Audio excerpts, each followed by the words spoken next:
Hi and welcome back to the It's a Girl Thing podcast. It's me, Kate, and we're here for another day, another chit chat, and another you and me session. Today, I am actually really excited to be here. I've been feeling a little bit like rundown, tired, seasonal sad vibes, and I think that's totally normal. It's going into winter here. And I always struggle going into winter because it gets cold and there's less hours in the day to do things and you feel like isolated and I don't know, just run down. And that's okay. So welcome back. If you are new, welcome. I'm Kate. I'm an 18-year-old girl taking on the world for the first time. And we really just have each other's back here. We're a safe space. You get to navigate life alongside us as we learn new things. Because heck, I'm learning something new every day. And if you've been here a while, thank you for coming back. Thank you for being one of my friends. Thank you for being here with me, because this wouldn't exist without you. My dream wouldn't be my dream. And we are so close to reaching my goal for the year, and it's not even June. It's almost June, but it's not even June. So I just want to say thank you, to the people who've been here so far, and to anyone else joining us here. Welcome. I love you all. Little life update. I am so happy I got to see my parents today. We kind of split the journey, so they did like an hour and a half to get to me and I did half an hour towards them. We met up for lunch. I got to give my mum a hug, which I've been missing. Hang out with them for a bit. Eat some food that I didn't have to pay for. Very nice. I must admit, my other things for the week, I read 3 books in the matter of 3 days. I'm not ashamed by any means because they were all really good books. I think there was one by Tessa Bailey. I want to say it's something about Tools of Engagement, I think was the name of the book. Happy Place by Emily Henry, which has been on my to-be read for a while. And then the other was, I think, something called Friends Like These. And it was all about secrets and murder mystery, but like high school drama murder mystery style. That was so good. They were all really good. But I'm also looking for some like clean romances. So if you have any good recommendations, let me know, because I'm always in the look for some more, because I've found that some of the books I've started recently have just been a little bit too smutty for me. That's okay. Also, my other little life update thing is I have been so bored lately, and I think that's because when it gets to like night time, it's dark by 5 o'clock-ish. And then you feel like there's nothing to do. There's technology. Great. There's books. Read 3 of them already. There's journaling. There's things to do, but there's not things to do because you can only do so much of something before you get sick of it. Anyway, let's get straight into today's episode because I think it's going to be a pretty big one, because there's so much to unpack, and honestly, this is the most research I have done for an episode so far, because it's also a topic that really interests me, and I wanted to find out more so I could give you more detailed advice and more detailed background to the issue. So today we're going to talk about FOMO, and I think it's a feeling we've all experienced at some point or another, and if you haven't, or you don't know what we're talking about, and you're like, have I experienced it? I don't know. FOMO is the fear of missing out. There are other versions of it I've discovered today, like the mystery of missing out, so you know you're missing out but you don't know what you're missing out on, and all of these things that all link into the overall arching idea of the fear of missing out. So let's talk about it as a generalized concept, and then we'll talk about the side effects, how it can actually affect you in your everyday life, and what things we can actually do to ease our FOMO. So I think, and coupled with a lot of research, social media is a huge starting point of the worst of FOMO in our generation. And that's actually quite scary, because we spend so much time on social media now. Hey, heck, I am guilty as charged. And I'm not saying it's always a bad thing, because like everything, there's its good things and its bad things. But social media and the attachment to social media is a huge starting point for FOMO. And because social media is good and bad. It can both decrease and increase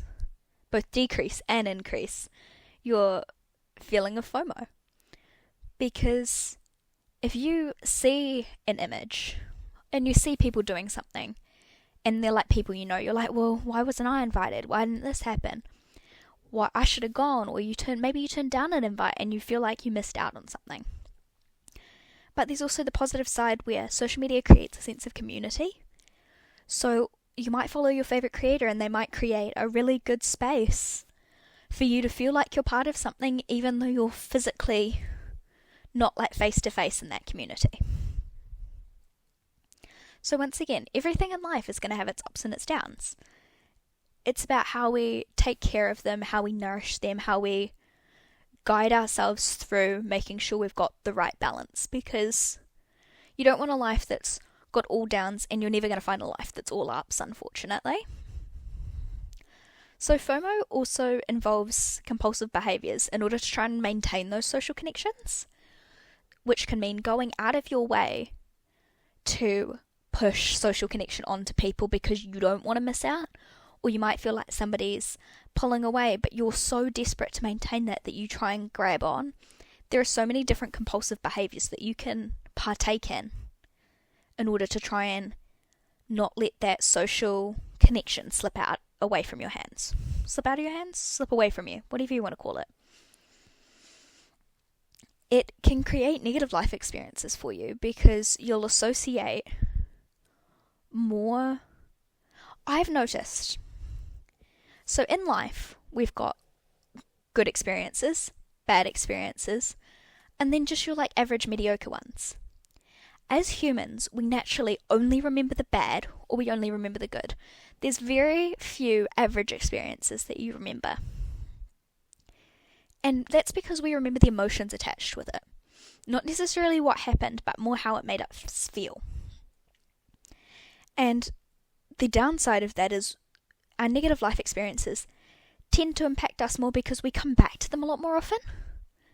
We draw back to those painful experiences, and that puts us through the emotions all over again. So it's just repeating your negative life experiences. Whereas our positive ones, we occasionally look back and we smile, but that's as far as it goes. With negative ones, we can often tend to put them on a loop. Once again, I'm guilty as charged. All of these things I'm saying, 9 times out of 10, I've experienced it too.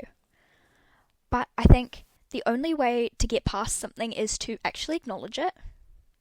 Acknowledge those feelings, acknowledge the experiences you've had, and how we're going to move past them. Sorry, I feel like I'm going to sneeze. Excuse me. So, FOMO can also increase the need to feel constantly connected.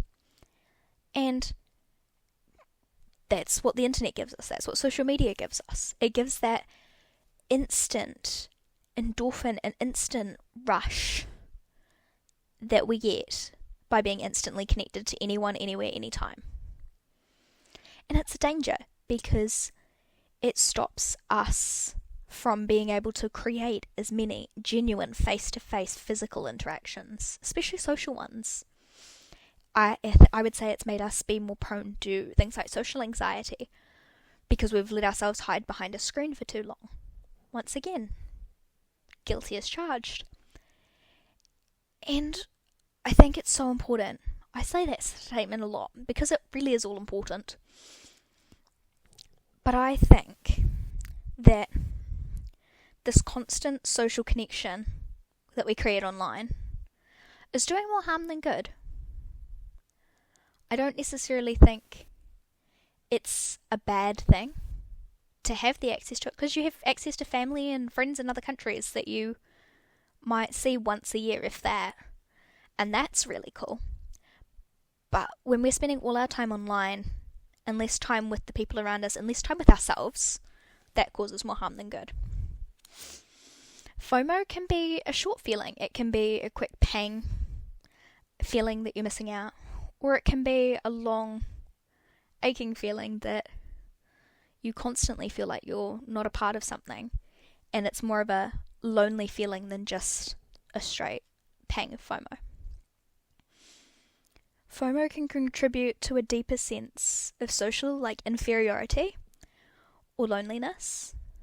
It can make you feel like you're less than you are because you don't feel like you've been invited to things, because you're not going out and doing this. It can make you feel like a lesser person socially. But I want you to remember, we don't all have the same social batteries. And I love talking about social batteries, and I might end up doing an episode on it in future, but for now let's just touch on it briefly.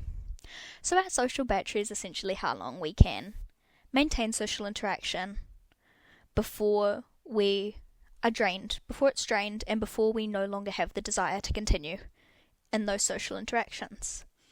It's like head over heart kind of thing. When we have our social battery, we're more than happy to we enjoy talking to people, and we enjoy doing these things. It's like I can go out to a party or to the clubs and I can keep going and going and going, but the second my social battery has drained its last drop, I'm ready to go home. Not because I don't love the people I'm with, not because I wasn't having a good time, but because I don't have any social battery, any social energy left to continue that interaction. And if I try and continue past where my social battery is, that's when that experience then shifts from being a positive memory to one that was negative because of the negative feelings I felt by the end of the night. So it's important that we listen to our social batteries, work around them, and that'll link in to the things we can do to help to help decrease how we feel and decrease our fear of missing out. FOMO can stop people reaching out. I personally would say that because I struggle with my anxiety, and a lot of people around me know this, I worry about reaching out. It's one thing to say it early on when you get to know people. It's like, I have a lot of anxiety. I experience a lot of anxiousness about a lot of things. And it means that I can't do some of these things sometimes, or that I get overwhelmed easily, and all these little things. And it's great because 8 times out of 10, they're supportive, they're positive, they are like, no, I totally get that, thanks for telling me, I'll be wary of that, let me know if you need anything. But it's so hard when somebody says, let me know if you need anything, because then I personally get worried that because they know this about me, then they're going to stop inviting me places. They're gonna go, oh, but Kate will get too anxious in that situation, I don't want to put her in that, so they'll stop inviting me. But then my FOMO will kick in, because I'm like, did they just not invite me because they didn't want me?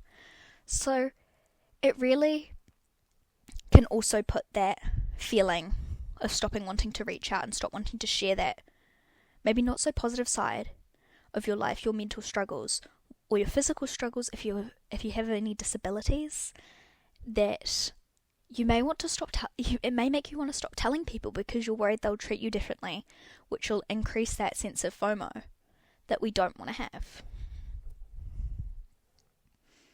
FOMO can also make us feel like we don't do enough, that we don't put ourselves out there enough, and that nothing we do will get rid of it. And I think that's normal. And I just wanted to touch on that. FOMO stems from comparison. Something I learnt in my life and in my little bit of research is if you weren't looking at other people and their lives, what would you be comparing? What would you be missing? If you're in tune with your life, you're going to be content where you are. And FOMO, overall, is about feeling excluded. Feeling like you're not a part of something when you may actually be a part of it. My overarching statement that I've got written here, all in bold, which I think must be something that I thought of while I was doing my research, was that FOMO is all about perception. It's about perception of other people's lives, perceptions of our own, and opinions, and how we see things. Remembering that social media, for example, is a snapshot of our lives. It's a highlight reel. Somebody could be the most miserable they have been in their entire life in a social situation, take a photo of it, post it to their Instagram. They might look like they're having the best time of their life, and you might have not been invited to that.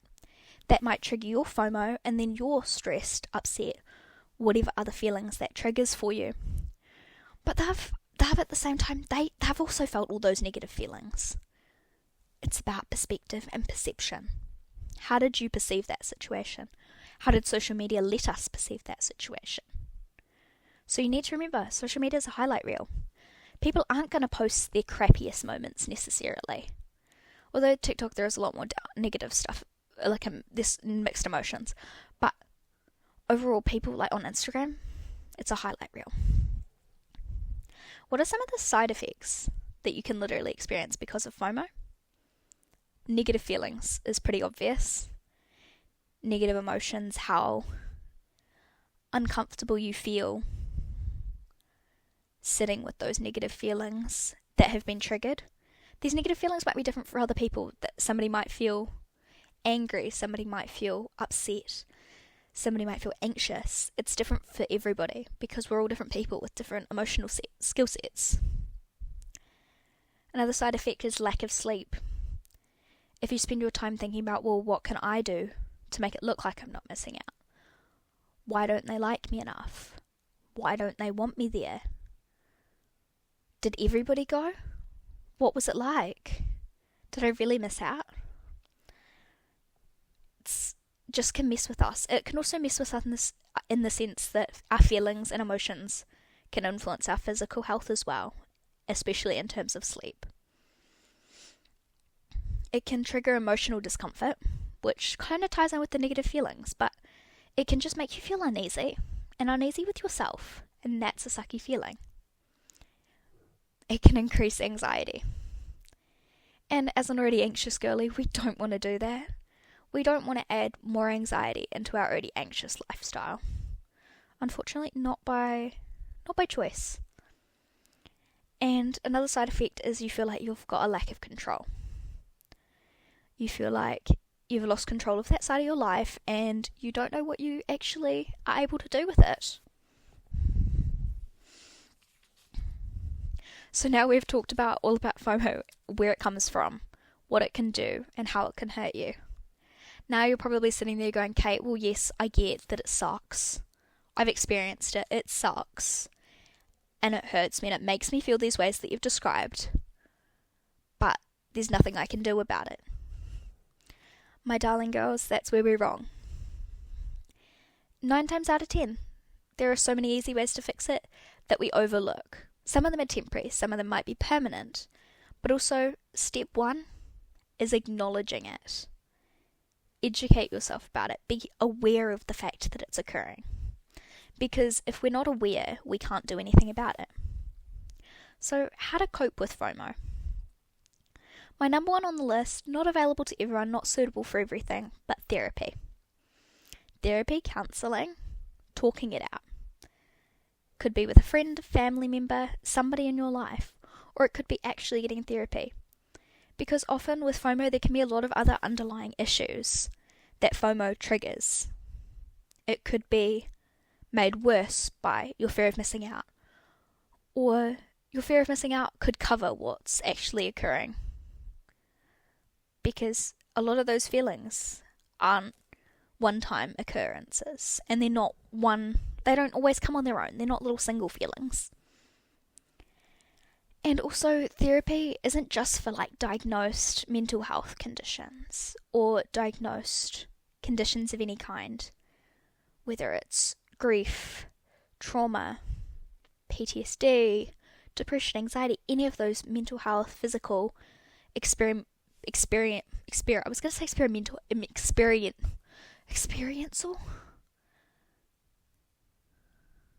situational, that works too. Those situational reasons, therapy is actually for anybody. Because sometimes you just need a non-biased set of ears. My number 2 thing on the list, these aren't in any order except for therapy, but I'm going to number them anyway. Learn to say no. Yep, easier said than done. Kate, I know it's easier said than done. Learning to say no is hard. Like everything that benefits us in life, 9 times out of 10 it's hard. And if we start taking ourselves seriously, putting ourselves first by saying no. Does it actually help you by going? Does it actually help you by saying yes, or is it going to make your life worse? And by saying no, is it actually going to hurt the other person? Is it actually going to be the end of the world? Most of the time I'd say it's not going to be the end of the world. And when I say learn to say no, I don't mean say no 20 minutes before you're supposed to go. Say no when you're invited. Say, hey, I'm feeling overwhelmed, I don't have the time, or I don't feel like this event's actually going to be right for me. I appreciate the invite, but I think I'm going to pass. There's so many nice ways you can say no that people will understand. And sometimes if it's important enough to somebody will say, oh, are you able to come just for a little bit? It's important to me. And in that situation, if you feel you can, even for that short period of time, then you say yes. But if you can't, you've got to say no. Because at the end of the day, you're going to be the only person you are stuck with for the rest of your life. So you don't want to make yourself miserable, run down, burnt out, and in a constant state of FOMO. And it's hard because at the same time, your fear of missing out can also come from saying no. Because when you say no, you're like, well, what are they doing without me? What am I going to miss out on? But it's about what you do with your time once you've said no. It's about doing the things that uplift you, fill your cup, and stop you from hyperfixating on it. Another thing on my list of how to cope is a pros and cons list. If you've got something that you're invited to or a social situation that FOMO might end but better or worse, then make a pros or cons list. See if your pros outweigh the cons for going to this. If the cons outweigh it, then that's your sign that it's only going to get worse. Number 4 is a digital detox. Once again, easier said than done because so much of our lives rely around the internet, online, social media, the world. But take a digital detox. Stop hyperfixating on other people's lives to focus on yours. Once again, your life is much more important in this moment in time than what other people are up to. Because we're all on separate paths. It doesn't mean we might not meet up in the same place, but we've all got our own timelines. Number 5 is journaling.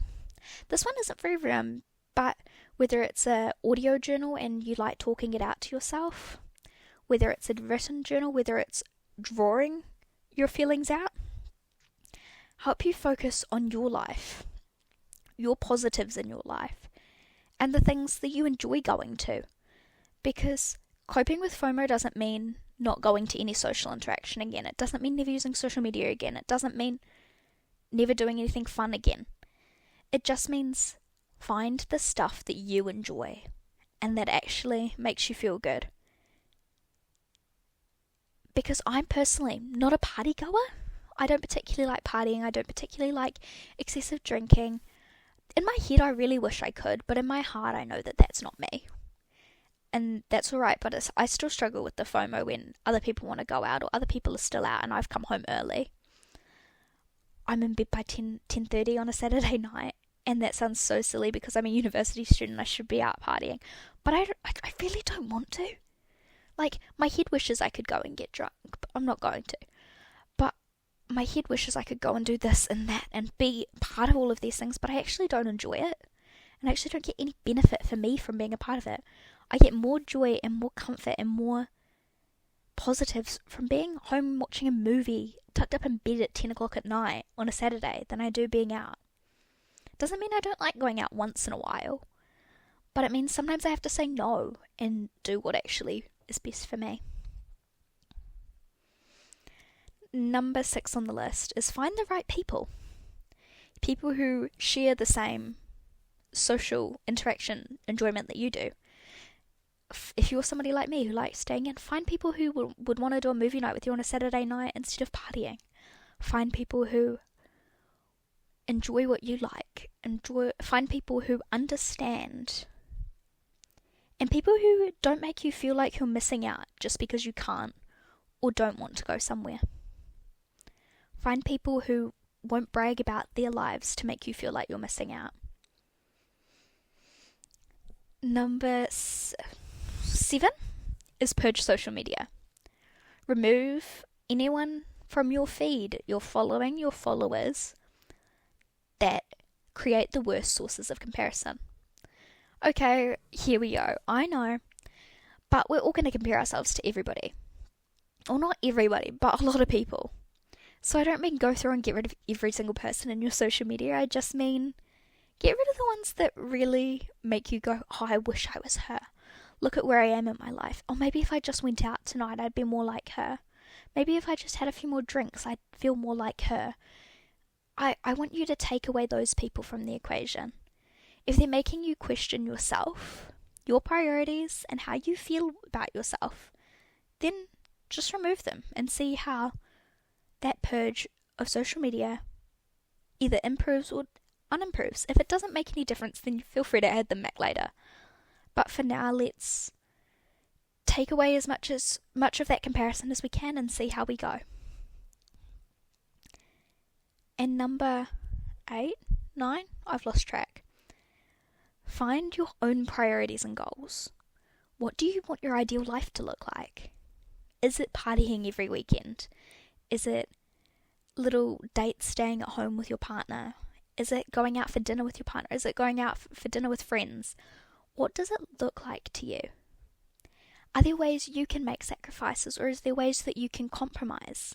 For example, if your friends want to go out for drinks and a party, out to the clubs on the weekend or to the bars, is there a way that you could go out a little bit earlier, get something to eat, get a drink or two, they go and continue their night partying, and then you just come back home and it's still early? And you still get to do what you want to do, but you've still benefited from that social interaction. So find your priorities. What do you want from your life? How are you going to get there? And what things do you want to say yes and no to? Are there things that you know you don't say no to? Write them down and get better at saying no to them. Are there more things you actually want to say yes to? Then go for it. Just because we're learning to say no doesn't mean we have to stop saying yes. And by stop saying yes, I mean make sure you say yes to the things that actually you want. So let's just, oh wow, I actually spoke for way longer than I expected. Let's take a 2-minute pause while I do a little hype. Hey Vesty, I am so excited you've joined me this week. This week, like every other at the moment, has felt long, short, and boring. But that's okay. It's probably been busy in some way or another in your life. And I want you to remember it's okay to stop. It's okay to breathe. And it's okay to just take a moment. Life isn't going to be perfect all the time. And we've got to go with it. So I'm so proud of you today. And if nobody's told you that recently, I really am proud of you. Whatever you've done, whatever you have overcome, the fact that you're here right now, living, breathing, and you've taken the time to listen to this podcast, shows you care about yourself. It shows that you want to better yourself and that you want to feel a certain way. So tune into that. Better yourself from that. And hey, at the end of the day, if you need somebody to talk about how to better yourself and what you want to do and somebody to help you keep accountable, I'm always here. I'm always needing more accountability buddies. And I want you to remember you're so loved. Even in a world that sometimes definitely doesn't make you feel that way. You are loved because at the very least you're loved by me and you're loved by God. And that's a wonderful feeling. So let's just make sure you spend some time with yourself, because you're going to be stuck with you forever. So let's make the most of it. Let's learn what you like. Let's make the most of it. Let's get the best that we can out of life. Let's do it together. So thank you for being here. It's another week, and let's make the most out of this coming week. So if you loved the show, don't forget to tell a friend, especially one you think might benefit from some of our chats. Even if it's like, you've got a really anxious friend and you're not actually sure how you as a person can help her, send her Anxious Girlies Unite. If you've got a friend who wants to make it in UGC creation or somebody who wants to start up a business, send them those episodes. Send somebody what you think suits them. The whole show's not necessarily going to fit for everyone. But like everything in life, it's not one size fits all. So, thank you for joining us. I hope you took something away, and I hope that you become in tune with yourself and are able to reduce the level of FOMO in your life. You do not need to fear missing out, because you are more important. I love you all, and I'll see you on Wednesday, or I'll see you next Sunday. Bye.